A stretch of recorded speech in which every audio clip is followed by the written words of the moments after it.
The story you're about to hear isn't one of grand gestures or dramatic endings. It's a true story written in soft ink, between pages no one else ever seen. A story that lived in envelopes and waited quietly on porches, inside mailboxes, on lonely afternoons. It began in the fall of 1966 in Charleston, South Carolina. The leaves were just starting to turn, and the air smelled of salt and soil. At the time, Eleanor Harper had no idea her life was about to change. She was 21, working as a part-time assistant at the public library. Most days she sorted books, answered quiet questions, and took long walks home past the harbor. David Whitaker was home on leave. He had just finished basic training and was visiting his cousin in Charleston for a few days before deployment. He wasn't planning to fall in love. He was planning to buy socks. But life, as it often does, had other plans. So now, if you're ready, this is where the story truly begins. They met at a used bookshop near the corner of King and George Streets. David was looking at a weathered copy of Leaves of Grass. Eleanor was 2 aisles away, humming to herself, stacking hardcovers in alphabetical order. He didn't know what to say. She was the kind of beautiful that made him nervous, not because of how she looked, but because of how still she seemed. She noticed his hesitation, walked up, pointed at the book. "That's a good one," she said, "but it's missing pages. Look, that's how it started. They talked for 34 minutes straight about books, about dogs, about trains, about absolutely nothing and everything. He came back the next day, and the day after that. They shared coffee on the steps of the library, wrote notes in the margins of borrowed poetry, walked through the park without saying much at all. 6 weeks later, he kissed her under a gas lamp just before getting on the night train. The first letter came 3 days later. "Dear Eleanor, I thought about the way your hands rested on that copy of Whitman, like the words might spill out and stain your skin. The bass is loud, busier than I thought it would be. I sleep with earplugs, or at least I try to. We got our boots today. They're stiff and new and somehow already dusty. I keep thinking of the way you looked that night, how you smiled like you knew something I didn't. I wonder if you did. I miss your stillness. Write me back. Tell me what you're reading. Tell me if the dog on Bay Street finally found its way home. David." "Dear David, the dog is still wandering. I saw him yesterday outside the post office. Someone left out a bowl of water. I think he's adopted the whole block. I started reading Mrs. Dalloway again. You'd hate it.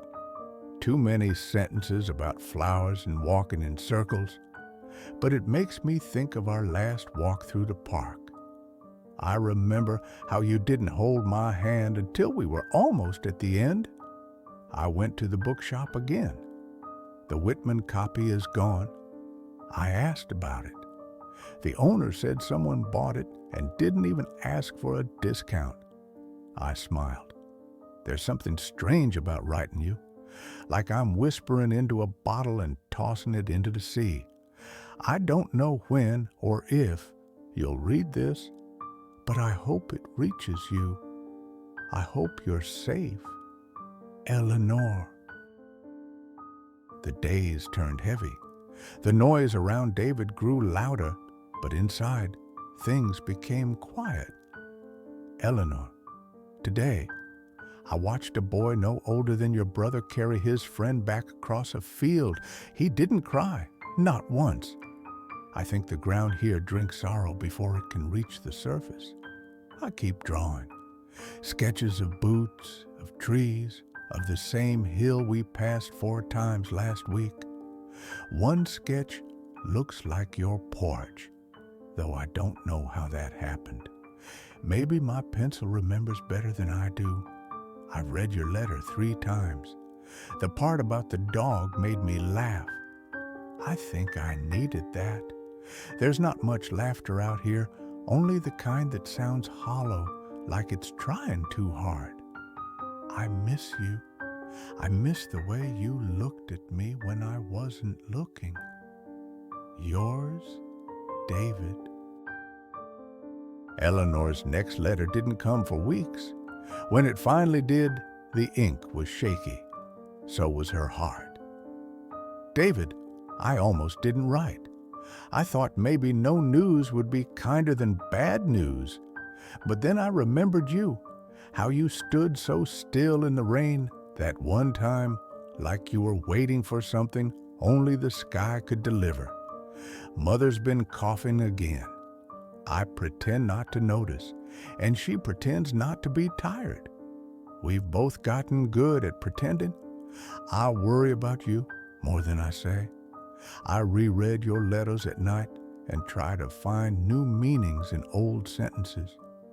Sometimes I imagine you're sitting beside me again, sketching in that little notebook. You always held your pencil too tightly. I wanted to tell you that, but I didn't want to break the spell. Come home. If you can't, then just write. That'll be enough. With love, Eleanor. Eleanor, I saw the stars last night. First time in weeks. They look so small, like someone had poked holes in the dark and forgot to sew it back. I'm tired. Not the kind of tired that sleep fixes, the kind that settles in your bones and makes everything else feel distant. I still carry your letters in my front pocket. They're soft around the edges now, like the corners have been worried by time, like I have. If I don't get to write again, don't be afraid, not for me. You gave me something beautiful in a place where there was nothing but dust. You made the world feel less cruel. Yours, always, David. The last letter Eleanor ever sent was never opened. It came back weeks later, the envelope creased, stained at the corners, stamped in red. Return to sender. She didn't cry right away. She placed it on the kitchen table and stared at it like it might start breathing. She lit a candle, sat in silence, and read every single letter David had sent, out loud, one by one. Outside, the dog from Bay Street barked once, then quieted. She never opened that last envelope. The porch is quieter now. The paint has chipped, and the swing creaks more than it used to. Eleanor, now in her 70s, still walks the same path to the post office. Still wears lavender when the season changes. The letters live in a wooden box beneath her bed. Sometimes she opens it, not to read, but just to hold to paper, to remind herself that once someone wrote her name like it was a prayer, and in the last few lines of the last page, it still says, yours always, David.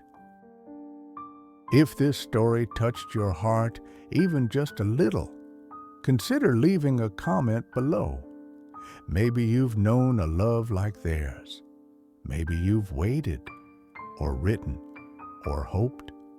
We'd love to hear your story. And if you want to hear more letters like David's and Eleanor's, please subscribe.